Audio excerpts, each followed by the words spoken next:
दोस्तों स्टडी 91 के online platform में आप सभी का बहुत बहुत स्वागत है। दोस्तों आज आप सभी के समक्ष इंडियन ज्योग्राफी में अपने अगले लेक्चर को लेकर हाजिर हूँ। बहुत ही कमाल का लेक्चर है दोस्तों। आज हमारा 361वीं क्लास है और आज की क्लास अगर आप देखते हैं तो तैयार हो जाएंगे पूरे 10,830 सवाल। और जो टॉपिक हमने आज चूज किया है यह है दोस्तों भारत की प्रमुख बहुउद्देशीय परियोजनाएं। प्रमुख क्या कहूँ, भारत की सभी बहुउद्देशीय परियोजनाओं पर हम चर्चा करने वाले हैं। पूरे भारत में बहुत सारी नदियों पर अलग अलग बांध बनाकर बहुउद्देशीय परियोजनाएं लागू की गई हैं, चलाई जा रही हैं। तो उन सभी परियोजनाओं से संबंधित हम सवालों को देखेंगे। आपके स्क्रीन पर बहुत सारी परियोजना लिखी गई है और सवाल जो बनते हैं वो यहीं से बनते हैं। जो बच्चा पढ़ा होगा कभी न कभी ज्योग्राफी और एग्जाम दिया होगा उसको पता होगा सवाल बनते हैं। जैसे रिहंद हो गया, तवा परियोजना, कुंडा, चंबल, ब्यास, कोसी, उकाई, तिलैया, पोचमपाद, मालप्रभा, टिहरी बांध, इंदिरा गांधी परियोजना, तुलबुल परियोजना, फरक्का, दुलहस्ती, मयूराक्षी, काकरापारा, हीराकुंड, दामोदर, सरहिंद, यही सब तो परीक्षा में आता है, अलग से कुछ थोड़े आता है। तो एक बार जब आप डिटेल में पढ़े होंगे तो बहुत आराम से आप एक एक सवालों का जवाब दे पाएंगे। तो चलिए स्टार्ट करते हैं आज की क्लास को। ध्यान दीजिएगा दोस्तों, जो स्टडी 91 के पेड कोर्स थे अब एक नए एप्लीकेशन पर शिफ्ट हो गए जिसका नाम है स्टडी 91 ऑफिशियल। ठीक है, तो इस एप्लीकेशन को आप प्ले स्टोर से डाउनलोड कर लीजिए। बहुत कम प्राइस में दोस्तों कोर्सेज लॉन्च किए गए हैं। 200, 300, 400, 500 के कोर्सेज हैं दोस्तों और वैलिडिटी भी लंबी दी गई। ठीक है, तो इससे ज्यादा पैसा तो जो घर पे आपके ट्यूशन पढ़ाता होगा वो पा जाता होगा। तो बहुत कम प्राइस पे दोस्तों इन बैच को लॉन्च किया गया है। जब आप पढ़ेंगे तो आप सीख पाएंगे। ठीक है, चलिए स्टार्ट करते हैं आज की क्लास को। बहुत ध्यान से पढ़िएगा और एक एक सवालों का इत्मीनान से जवाब दीजिएगा, कोई जल्दीबाजी नहीं है। पहला सवाल दे रहा दोस्तों कि भारत की सबसे बड़ी जो बहुउद्देशीय नदी घाटी परियोजना है ये कौन सी परियोजना है। ठीक है, सबसे बड़ी बहुउद्देशीय नदी घाटी परियोजना ये कौन सी है। तो याद रखिएगा दोस्तों, आपने नाम भी सुना होगा, भाखड़ा नांगल परियोजना। कौन सी है दोस्तों? भाखड़ा नांगल परियोजना दोस्तों ये भारत की सबसे बड़ी परियोजना है। ठीक है, ये आप याद रखेंगे। अब जब बच्चा यहां सबसे बड़ी पढ़ लेता तो एक कंफ्यूजन उससे होता है। ठीक है, क्या कंफ्यूजन होता है दोस्तों? अगर मैं बात करूं दोस्तों बांध की तो याद रखिएगा सबसे ऊंचा बांध जो दोस्तों वो है दोस्तों टिहरी बांध। कौन सा बांध है दोस्तों? टिहरी बांध दोस्तों भारत का सबसे ऊंचा बांध है। यह सर्वाधिक ऊंचा बांध है, सर्वाधिक ऊंचा बांध है, आप इसे याद रखेंगे। ठीक है, और नंबर 2 पर दोस्तों किसका नाम आता है? तो नंबर 2 पर भाखड़ा नांगल का नाम आता है। ठीक है, किसका नाम आता है? भाखड़ा नांगल का नाम आता है। यह नंबर 2 पर है, यह दूसरा सबसे बड़ा बांध है, तो आप याद रखेंगे। और ये जो परियोजना है ये किस नदी पर बनी हुई दोस्तों? तो याद रखेगा यह सतलज नदी पर बनी हुई है, सतलज। ठीक है, सतलज नदी पर बनी हुई परियोजना है, इसे भी आप याद रखेंगे। बस इतना ही सवाल पूछा जाएगा और पूछ सकता है ये परियोजना कहां स्थित है? तो हिमाचल प्रदेश के बिलासपुर जिले में स्थित है। कहां पर स्थित दोस्तों? यहीं पे लिख दूं, आप याद रखेंगे यह परियोजना कहां स्थित है। तो याद रखेगा यह हिमाचल प्रदेश में स्थित है। और डिटेल पूछेगा तो बताएगा दोस्तों हिमाचल प्रदेश के बिलासपुर में स्थित है। कहां पर? हिमाचल प्रदेश में एक स्थान पड़ता है बिलासपुर। ठीक है, ये उस बिलासपुर जिले में दोस्तों स्थित परियोजना है, नाम है भाखड़ा नांगल परियोजना। ठीक है, इसे आप याद रखेंगे। अगला सवाल देखिए, करा भाखड़ा नांगल परियोजना से कौन से राज्य लाभान्वित हैं? करा इस परियोजना से किन किन राज्यों को फायदा मिल रहा है? तो अभी एक चीज आप यहां पे याद रखेगा कि अगर आपको एक तो नदी याद रखना है तो किस नदी पर बनी हुई परियोजना है? तो याद रखेगा यह सतलज नदी पर बनी परियोजना है। और लोकेशन दोस्तों आपको बहुत इंपॉर्टेंट है लोकेशन, तो हिमाचल के बिलासपुर में दोस्तों यह परियोजना लगाई गई है, आप याद रखेंगे। अब बिलासपुर से यह परियोजना निकल करके किन किन राज्यों को लाभान्वित कर रही है वो देखते हैं। तो कुल 4 राज्य हैं। ठीक है, एक तो हो गया दोस्तों हिमाचल प्रदेश, ठीक है, दूसरा हो गया दोस्तों हरियाणा, ठीक है, ह से हिमाचल और ह से हरियाणा। ठीक है, इन दोनों को याद रखेगा। इन दोनों के अलावा दोस्तों क्या याद रखेंगे? पंजाब और राजस्थान। ठीक है, क्या याद रखेंगे दोस्तों?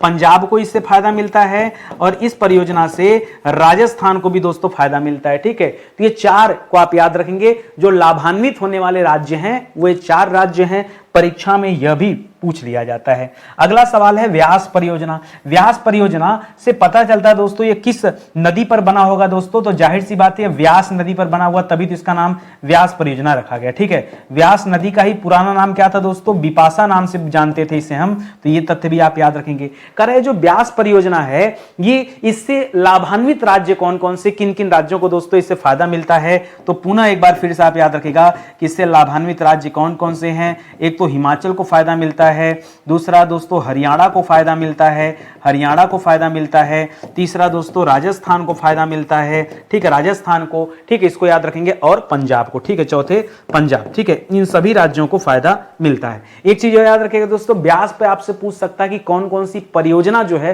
वो ब्यास नदी पे चल रही, तो एक तो ब्यास परियोजना ही है, बाकी पोंग बांध और थीन बांध भी आप याद रखेंगे, ठीक है। अभी बताता हूं आगे, सुनिए। कह रहा ब्यास परियोजना के अंतर्गत किस बांध का निर्माण किया गया, उस बांध का नाम आपको बताना है। तो याद रखिएगा इसके अंतर्गत यहां पर पोंग बांध का निर्माण किया गया। किसका निर्माण किया गया है? पोंग बांध बनाया गया है। नाम अच्छा सा है दोस्तों, पोंग बांध, आप याद रखेंगे। एक चीज और परीक्षा के लिए आप याद रखिएगा, व्यास नदी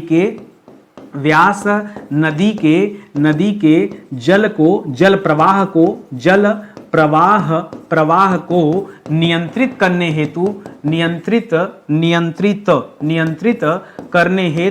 करने हेतु दो बांध दोस्तों बनाए गए हैं, दो बांध बने हैं, जिनमें से एक बांध कौन सा दोस्तों? तो पोंग बांध, याद रखेगा, पानी को कंट्रोल करने के लिए। दूसरा है दोस्तों पंडोह बांध। कौन सा दोस्तों? पंडोह, ठीक है। तो पोंग बांध और पंडोह बांध, ये दोनों आप याद रखेंगे।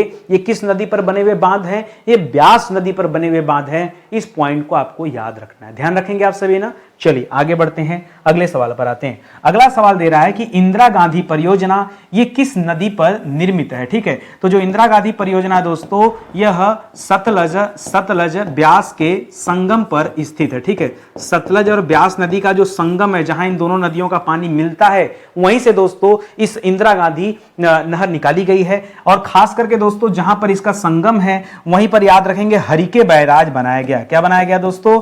हरिके बैराज बनाया गया है। इसी हरिके बैराज से दोस्तों भारत की सबसे लंबी नहर, ठीक है, भारत की सबसे लंबी नहर निकाली गई दोस्तों, ठीक है। वो नहर कौन सी है? इंदिरा गांधी नहर। शुरुआत में दोस्तों जब ये नहर बनाई गई थी तब इसका नाम था राजस्थान नहर, ठीक है। इसका प्रारंभिक नाम क्या था दोस्तों?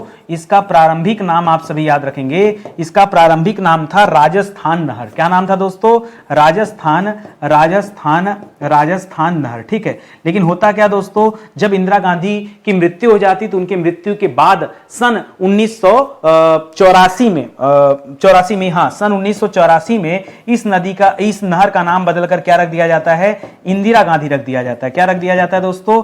इंदिरा गांधी रख दिया जाता है। तभी से इसे इंदिरा गांधी नहर के नाम से जानते हैं, तथ्य आप याद रखेंगे। खैर अगला सवाल देखिए क्या दे रहा है। कह रहा है इंदिरा गांधी नहर परियोजना से कौन से राज्य लाभान्वित हैं, उन राज्यों का नाम बताना है। तो दोस्तों 3 राज्य लाभान्वित हैं। एक तो दोस्तों हरियाणा राज्य लाभान्वित होता है, ठीक है।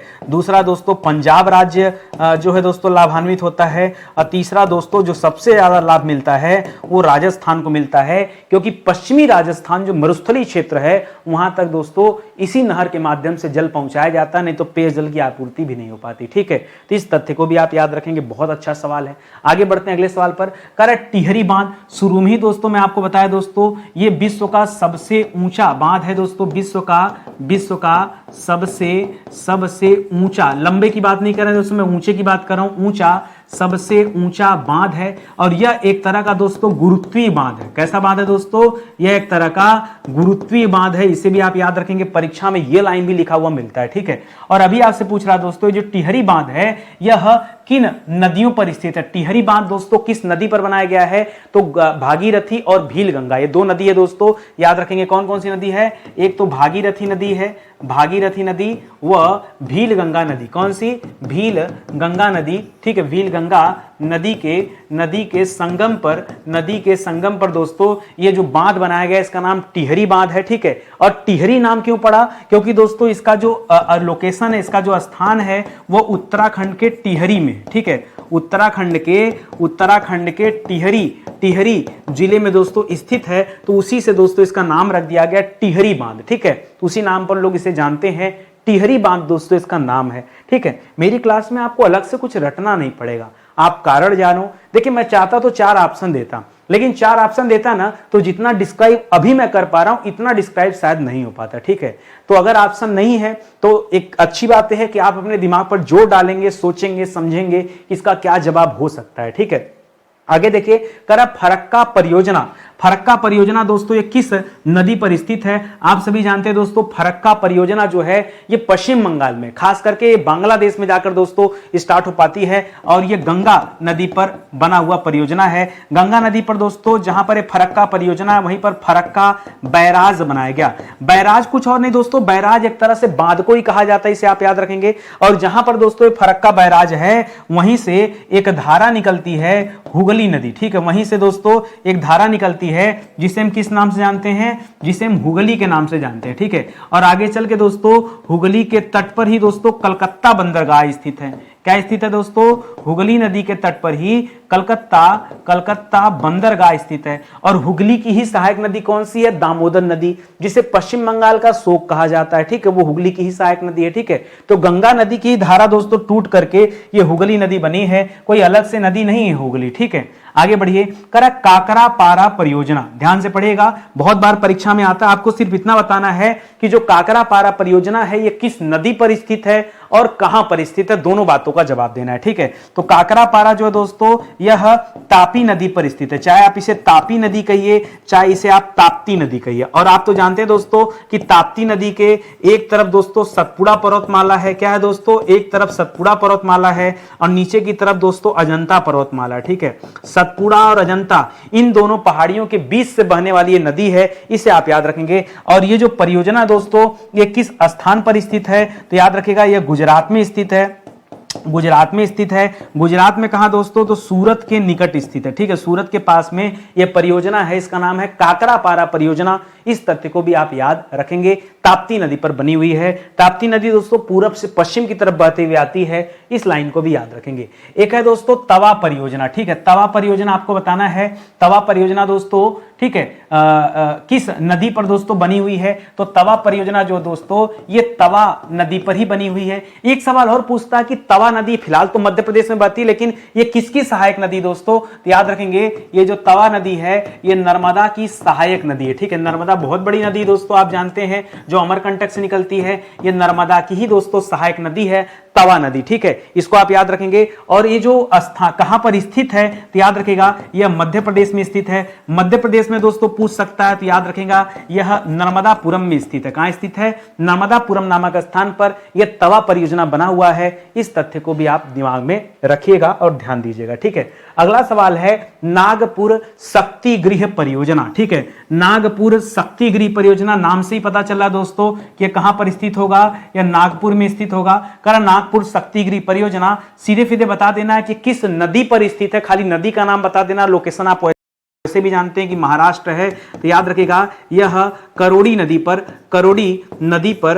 पर स्थित है। लोकेशन आप सभी जानते हैं दोस्तों कि नागपुर कहां पड़ता है? यह महाराष्ट्र में स्थित है, तो महाराष्ट्र हो जाएगा। ठीक है, महाराष्ट्र के नागपुर में स्थित यह परियोजना है। नाम ही उसका ये दोस्तों नागपुर शक्ति गृह परियोजना। ठीक है, तो बहुत आसान है याद करना। आगे दोस्तों उकाई परियोजना। कौन सी परियोजना? परीक्षा में दोस्तों बहुत बार पूछा जाता है उकाई परियोजना। आपको बताना उकाई परियोजना किस नदी पर है? यह भी ताप्ती नदी पर। काकरा पारा भी उसी ताप्ती पर था और उकाई परियोजना भी दोस्तों ताप्ती पर है। गुजरात राज्य में ही दोस्तों यह स्थित है। चाहे आप इसे तापी नदी कहिए और चाहे आप इसे क्या कर दीजिए, ताप्ती नदी कहिए। ठीक है, बाकी ताप्ती नदी के बारे में आप जान ही रहे हैं दोस्तों कि एक तरफ ताप्ती नदी के एक तरफ उत्तर की तरफ सतपुड़ा पर्वतमाला है और दक्षिण की तरफ दोस्तों क्या है? अजंता की क्या है दोस्तों? अजंता पर्वतमाला। इसको आप याद रखेंगे। ठीक है, और इसका लोकेशन भी दोस्तों सूरत के ही निकट है। ठीक है, तो ये दोनों परियोजना दोस्तों सूरत के निकट हैं, काकरा पारा भी और उकाई परियोजना भी। ठीक है, तो दोनों को आपको ध्यान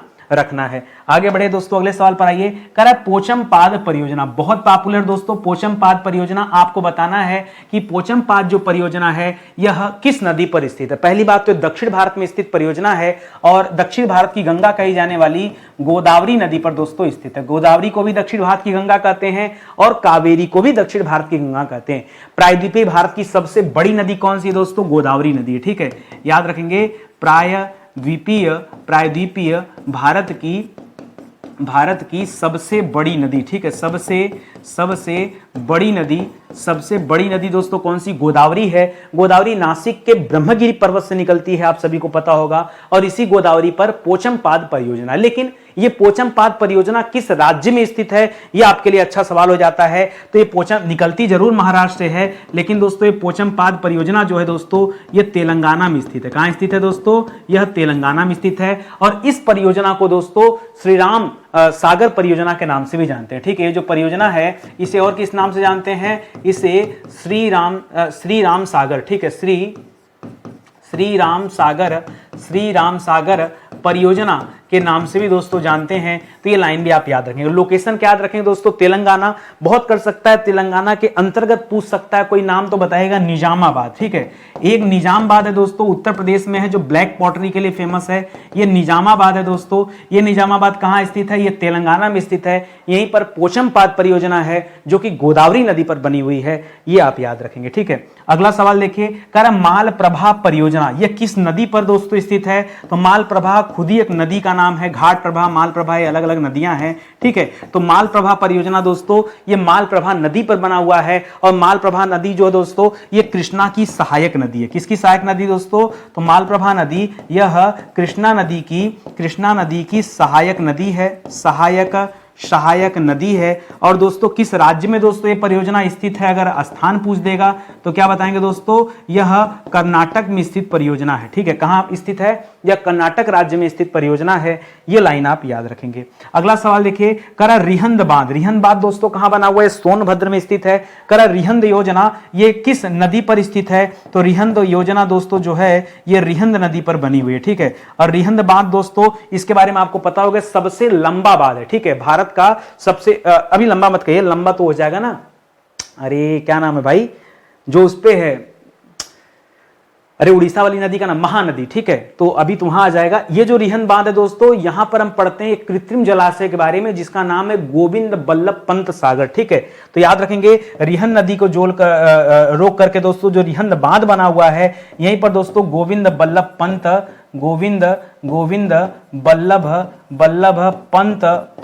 सागर उसका नाम दिया गया। ठीक है, बांध को बनाकर जो जल रोका गया उसी का नाम क्या है? गोविंद बल्लभ पंत सागर। यह क्या दोस्तों? एक तरह से कृत्रिम जलाशय है। क्या दोस्तों? यह कृत्रिम जलाशय है, कृत्रिम जलाशय है। ठीक है, जो कहां स्थित है दोस्तों? तो सोनभद्र में स्थित है। इसका लोकेशन भी आप याद रखेगा, ये परीक्षा में पूछ लेता है। ठीक है, तो यहां लिख दे रहा हूं मैं सोनभद्र। एक चीज और दोस्तों आप यहां पे याद रख सकते हैं, अगर पूछते दोस्तों आयतन की दृष्टि से सबसे बड़ा जो जलाशय है वो कौन सा है, तो उस हिसाब से देखेंगे तो गोविंद बल्लभ पंत जो दोस्तों इसका नंबर दूसरा है। तो बात आता है सर पहले नंबर पे कौन है? ठीक है, अगर आयतन की दृष्टि से पूछता तो याद रखेंगे सबसे बड़ा जलाशय में इंदिरा गांधी जलाशय का नाम आता है। इंदिरा गांधी जलाशय जो कहां स्थित है दोस्तों? एमपी यानी मध्य प्रदेश में स्थित है, इसे आप याद रखेंगे। ठीक है, ये इंदिरा गांधी जो बांध है ये वहां बना हुआ है, मध्य प्रदेश में स्थित है। उसके बाद नंबर 2 पर ये रिहंद वाला है। ठीक है, रिहंद बांध को बनाकर जो जल रोका गया उसी का नाम क्या दोस्तों? गोविंद बल्लभ पंत सागर। कभी कभी इसका लोकेशन भी पूछता है तो इसे भी आप याद रखेंगे। अच्छा, एक चीज और याद रखेगा, स्टडी 91 के प्लेटफॉर्म से बहुत सारी किताबें लॉन्च की गई हैं। आप एक मौका दीजिए, जुड़िए हमारी किताबों से। बहुत शिद्दत से, बहुत मेहनत से किताबें तैयार की गई हैं और समय समय पर किताबें अपडेट भी की जाती हैं। ये हमारा हेल्पलाइन नंबर है, चाहे तो आप कॉल करके संपर्क कर सकते हैं। ठीक है, आइए आगे बढ़ते हैं दोस्तों। अगला सवाल दे रहा है कि दामोदर घाटी योजना से कौन से राज्य लाभान्वित होते हैं? ठीक है, दामोदर घाटी जो योजना है दोस्तों ये किस नदी पर बना हुआ है दोस्तों? तो आप सभी जानते हैं कि यह दामोदर नदी पर स्थित है। ठीक है, दामोदर नदी पर स्थित है। दामोदर नदी का उद्गम कहाँ है दोस्तों? तो छोटा नागपुर पठार है, आप ये भी जानते हैं। ठीक है, छोटा नागपुर पठार से यह नदी निकलती है। ठीक है, और इसे पश्चिम बंगाल का शोक भी कहा जाता है। क्या कहा जाता है? पश्चिम बंगाल का शोक भी कहा जाता है। ठीक है, अभी आपसे पूछ रहा कि दामोदर घाटी से लाभान्वित राज्य कौन कौन से? तो 2 राज्य हैं, क्योंकि यह नदी झारखंड से होकर बहती है तो इसका फायदा झारखंड वालों को भी मिलता है, और पश्चिम बंगाल तक जाती दोस्तों तो यह पश्चिम बंगाल को भी इसका फायदा मिलता है। बाकी आप और जानते हैं कि जो दामोदर नदी है यह हुगली की सहायक नदी है, तो यह भी आप तथ्य याद रखेंगे इसके बारे में। अगला सवाल देखिए, करा दामोदर घाटी परियोजना अमेरिका की किस परियोजना पर दोस्तों आधारित मानी जाती है? तो अमेरिका में दोस्तों एक टेनेसी नदी घाटी परियोजना है। टेनेसी नदी घाटी परियोजना है, नदी घाटी परियोजना है जो कहाँ स्थित है दोस्तों, जो अमेरिका में स्थित है। और ये जो भारत की दामोदर घाटी परियोजना है ये किसके इक्वल मानी जाती, किस तरह की परियोजना है, तो टेनेसी नदी घाटी की परियोजना के जैसी ही है दोस्तों, उसी पर आधारित है। तो इस तथ्य को भी आप याद रखिएगा, ठीक है। अगला सवाल है कि दामोदर घाटी परियोजना के अंतर्गत कहां पर या किस स्थान पर तापीय विद्युत गृहों का दोस्तों निर्माण किया गया है, आपको ये बताना है। तो याद रखिएगा 3 जगह पर। पहला है दोस्तों बोकारो, ठीक है, बोकारो में बनाया गया एक विद्युत गृह, ठीक है। दूसरा है चंद्रपुरा, ठीक है, चंद्रपुरा नाम सुना होगा, बोकारो हो गया। अच्छा, ये सब स्थित कहां है दोस्तों, वो सब झारखंड वाले बेल्ट में है, ठीक है, तो याद रखेंगे। बाकी दुर्गापुर की बात करेंगे तो दुर्गापुर जो दोस्तों ये पश्चिम बंगाल में, ठीक है। दुर्गापुर कहां है दोस्तों, दुर्गापुर जो है ये पश्चिम बंगाल में स्थित है, ये आप याद रखेंगे, ठीक है। तो इस तरह से आप इन सब चीजों को याद रखेगा। यहां पर ताप विद्युत गृह बनाए गए हैं जो किसके अंतर्गत आते हैं, दामोदर घाटी परियोजना के अंतर्गत ही दोस्तों इनका निर्माण किया गया है। अगला है हीराकुंड बांध परियोजना, ठीक है। यही दोस्तों क्या था दोस्तों, यही सर्वाधिक ऊंचा बांध है जो मुझे याद नहीं आ रहा था अभी, ठीक है। ये सर्वाधिक ऊंचा नहीं, सर्वाधिक लंबा बांध है, ठीक है। सर्वाधिक लंबा, ऊंचे की बात करेगा तो टिहरी बांध सबसे ऊंचा है। नंबर 2 पर ये हो जाएगा आपका, ये जहां हरके बैराज बना हुआ, ठीक है, ये हो जाएगा, ठीक है। और ये सबसे लंबा बांध है। लंबा कितना दोस्तों, तो लगभग 25 किलोमीटर दोस्तों इस बांध की लंबाई याद रखेंगे। हीराकुंड बांध परियोजना किस नदी पर है दोस्तों, तो याद रखेगा यह महानदी पर बना हुआ है दोस्तों। और कहां पर स्थित है दोस्तों, तो यह उड़ीसा में स्थित परियोजना है, इसको भी आप याद रखेंगे, ठीक है। ये सबसे बड़ा बांध है, सबसे लंबा बांध है, इसको आप याद रखेंगे, ठीक है। अगला सवाल देखिए, करा चंबल परियोजना के अंतर्गत मध्य प्रदेश में किस बांध का निर्माण किया गया है, ठीक है। मध्य प्रदेश में दोस्तों कौन सा, देखिए 2 बांध चंबल पर राजस्थान बनाए गए और 1 बांध दोस्तों मध्य प्रदेश में बनाए गए हैं। तो मध्य प्रदेश वाला जो बांध है यह दोस्तों गांधी सागर बांध, ठीक है, ध्यान दीजिएगा। गांधी सागर बांध जो है दोस्तों ये आपके एमपी में बना है चंबल नदी पर, ये आपका 1 हो जाएगा। और बाकी दूसरा और तीसरा, ठीक है, दूसरे पे आप याद रखेगा जवाहर सागर, ठीक है, जवाहर सागर बांध। और तीसरा पे याद रखेगा राणा प्रताप बांध, ठीक है, राणा प्रताप बांध। ये जो दोनों बांध है दोस्तों ये आपके राजस्थान में बनाए गए हैं। और किस नदी पर दोस्तों, उसी चंबल पर ही दोस्तों बना हुआ है। तो ये लाइन भी आप याद रखें। अभी के लिए मध्य प्रदेश पूछ रहा है, ठीक है, कल को तो चंबल पूछ सकता है ना कि चंबल पर राजस्थान में कौन से बांध है, तो उसके लिए भी आप अलर्ट रहिए पहले से, ठीक है। अगला सवाल देखिए, अगला सवाल दे रहा है कि सरहिंद, ये सरहिंद है दोस्तों, सरहिंद नहर परियोजना ये किस नदी पर स्थित है। अभी तक आपने इंदिरा गांधी नहर परियोजना के बारे में पढ़ा जो हरके बैराज से निकाली गई है, ये आपने देखा दोस्तों। और अभी ये आपसे पूछा जा रहा है, इसी तरह से उत्तर प्रदेश की जो सबसे बड़ी नहर है वो शारदा नहर है। भारत की सबसे लंबी नहर वो इंदिरा गांधी नहर है, उत्तर प्रदेश की सबसे लंबी नहर शारदा नहर है। शारदा नहर को शारदा नदी से निकाला गया है, शारदा नदी को ही काली नदी के नाम से जानते हैं, ये तथ्य आप याद रखेंगे। अभी आपसे पूछ रहा है कि सरहिंद नहर जो है दोस्तों ये सरहिंद नहर परियोजना ये किस नदी पर स्थित है, सिर्फ आपको नदी का नाम बताना है। अब देखिए सरहिंद नाम की कोई नदी तो है नहीं, ठीक है, लेकिन नदी बहुत जान पहचान की है दोस्तों, सतलज नदी, ठीक है। सतलज नदी पर बना हुआ दोस्तों एक छोटी सी परियोजना है जहां से सरहिंद नहर निकली है। और इसी नदी से इंदिरा गांधी नहर भी निकाली गई थी, तो ये लाइन भी आप याद रखेगा। अब लोग इंदिरा गांधी नहर तो पढ़ते हैं लेकिन सरहिंद लोग नहीं पढ़ते हैं। और एग्जामिनर भी चाहता है कि जो आप नहीं जानते वही चीज आपसे पूछ लिया जाए, जो आप जानते हैं उसे पूछकर क्या करेगा भाई, ठीक है। तो जो आप नहीं जानते हैं एग्जामिनर को वो बातें आपसे पूछनी है, ठीक है। आगे बढ़िए दोस्तों, करा तुलबुल परियोजना ये किस नदी पर स्थित है, सिर्फ आपको ये बताना है तुलबुल। तो देखिए तुलबुल परियोजना ये जो है दोस्तों ये झेलम नदी पर स्थित है। किस पे है दोस्तों, तुलबुल परियोजना ये झेलम नदी पर स्थित है। और 2 परियोजना दोस्तों, एक तो तुलबुल परियोजना है, एक तुलबुल परियोजना है और एक दोस्तों उरी परियोजना है, ठीक है। ये दोनों ही परियोजनाएं दोस्तों जम्मू कश्मीर में स्थित है, ठीक है, जम्मू कश्मीर में स्थित है। ये लाइन भी आप याद रखेंगे, झेलम नदी पर बनी हुई परियोजना है। झेलम को दोस्तों किस नाम से जानते थे पुराने समय में, इसे पुराने समय में बितस्ता नदी के नाम से जानते थे। तो अलग नहीं कुछ दोस्तों, पुराणों में इसे बितस्ता के नाम से बुलाया गया है। तो ये लाइन भी आप याद रखिएगा। अगले सवाल पर आइए, दुलहस्ती परियोजना दोस्तों ये किस नदी पर बनी हुई है। तो दुलहस्ती परियोजना जो दोस्तों ये चिनाब नदी पर बनी हुई है। और चिनाब नदी पर दोस्तों कोई एक परियोजना नहीं है, चिनाब नदी पर 3 परियोजनाएं हैं। एक है दोस्तों सलाल परियोजना, दूसरा है दोस्तों बगलिहार परियोजना, ठीक है, सलाल बगलिहार। और तीसरा है दोस्तों दुलहस्ती परियोजना, ठीक है। सलाल, बगलिहार और दुलहस्ती ये 3 परियोजना है दोस्तों जो कि चिनाब नदी पर स्थित हैं। तो इस लाइन को भी आप याद रखेंगे। ये तीनों से सवाल आता रहता है, ठीक है। आगे बढ़िए, करा तिलैया परियोजना, तिलैया परियोजना या तिलैया बांध आपसे पूछ लेता है। आपको सिर्फ ये बताना है कि तिलैया परियोजना या तिलैया बांध जो है किस नदी पर बना हुआ है। ये बराकर नदी पर बना हुआ दोस्तों, बराकर नदी नाम सुना होगा आपने, बराकर नदी। ये बहती कहां है? तो झारखंड में, ठीक है। बराकर नदी दोस्तों कहां बहती है? यह झारखंड में बहती है, इसको याद रखेंगे। उसी पर यह तिलैया परियोजना है। और किस जिले में, कभी कभी स्थान पूछ देता है दोस्तों, स्थान पूछ देता है तो याद रखेगा झारखंड के कोडरमा में। कहां पर दोस्तों? झारखंड के कोडरमा में दोस्तों ये तिलैया परियोजना स्थित है। इसी तरह से झारखंड के रांची में आपने हुंडरू जलप्रपात देखा था। कौन सा? हुंडरू जलप्रपात, जो कि स्वर्ण रेखा नदी पर स्थित था, उसे आपने पढ़ा था। मैंने बताया था सोने का घुंघरू, आप याद रखें, ठीक है। अगला है सरदार सरोवर परियोजना, ठीक है। सरदार सरोवर परियोजना यह किस नदी पर स्थित है? तो याद रखेगा यह नर्मदा नदी पर स्थित परियोजना है। और कहां पर दोस्तों स्थित है? तो सरदार सरोवर, सरदार जी जो थे दोस्तों, ये वैसे तो देखा जाए गुजरात में, ठीक है, गुजरात से बिलोंग करते, बट इसका फायदा दोस्तों आपसे पूछ सकता है, तो उसके लिए भी आप याद रखेंगे कि इस नदी परियोजना का फायदा दोस्तों बहुत सारे राज्य लेते हैं। जैसे मध्य प्रदेश भी इसका फायदा लेता है, महाराष्ट्र भी दोस्तों इसका फायदा लेता है, और उधर जाकर के गुजरात भी दोस्तों इसका फायदा लेता है। तो ये लाइन आप याद रखेंगे। मैं सरदार सरोवर की बात कर रहा हूं, ठीक है, इसकी। और एक और है ना, तो राजस्थान भी दोस्तों इसका फायदा लेता है, ठीक है। इन सभी को दोस्तों इसका फायदा मिलता है सरदार सरोवर बांध को, सरदार सरोवर परियोजना से आसपास के जितने भी राज्य हैं उन सभी को फायदा मिलता है। देखिए, आपको खाली ये नहीं सोचना कि कौन सी नदी कहां से बहती है, बहनी अपनी बात है, लेकिन अगल बगल के जो राज्य हैं उनको बांध से फायदा जरूर मिलता है, ठीक है। अगला दे रहा दोस्तों मयूराक्षी परियोजना। मयूराक्षी परियोजना दोस्तों किस नदी पर बना हुआ और कहां बना हुआ, इतना बता दीजिए काफी है। तो मयूराक्षी नाम की दोस्तों नदी का नाम ही दोस्तों मयूराक्षी नदी है, ठीक है, मयूराक्षी नदी है। हाँ, कहीं कहीं पर मयूराक्षी नदी का नाम क्या दोस्तों? मोर नदी भी है। क्या दोस्तों?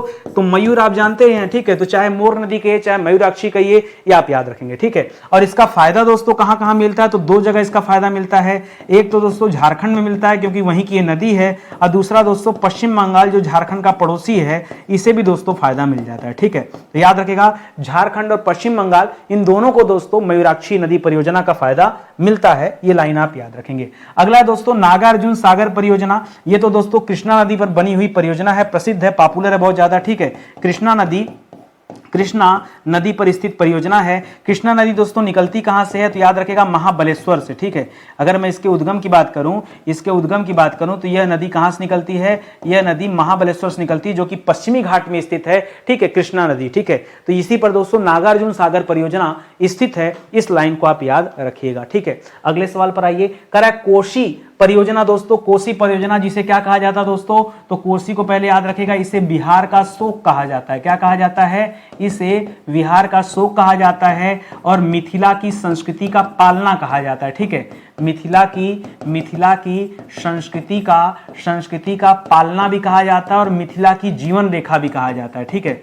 मिथिला की जीवन रेखा ये किस नदी को कहते हैं? तो कोसी को ही कहते हैं, आप याद रखेंगे। अब आपसे पूछ रहा कि कोसी परियोजना किस नदी पर बनी हुई है? तो आप सभी जानते हैं दोस्तों कि कोसी नदी पर बनी हुई परियोजना है। हाँ, इसका फायदा दोस्तों नेपाल और भारत दोनों उठाते हैं, ठीक है। नेपाल और भारत ये दो देशों के मध्य बनी हुई परियोजना है, तो ये भी आप याद रखेंगे, नेपाल और भारत दोनों इसका फायदा लेते हैं, तो ये तथ्य आप याद रखिएगा। अगला सवाल है गंडक नदी, ठीक है। गंडक नदी में दोस्तों, ठीक है, गंडक नदी जो परियोजना है, ये दोस्तों गंडक नदी जो है ये नेपाल से निकलती है। इसे नारायणी नदी के नाम से भी जानते हैं, ठीक है। नारायणी नदी के नाम से भी जानते हैं, या गंडकी के नाम से भी जानते हैं। कह रहा है गंडक नदी से लाभान्वित राज्य व देश कौन कौन से? क्योंकि ये नेपाल से निकलती तो फायदा नेपाल और भारत दोनों में मिलता है, लेकिन यहाँ पर राज्य पूछ रहा है, तो भारत में दोस्तों कौन सा राज्य इसका फायदा उठाता है? तो क्योंकि यह नदी दोस्तों बिहार से होकर जाती है,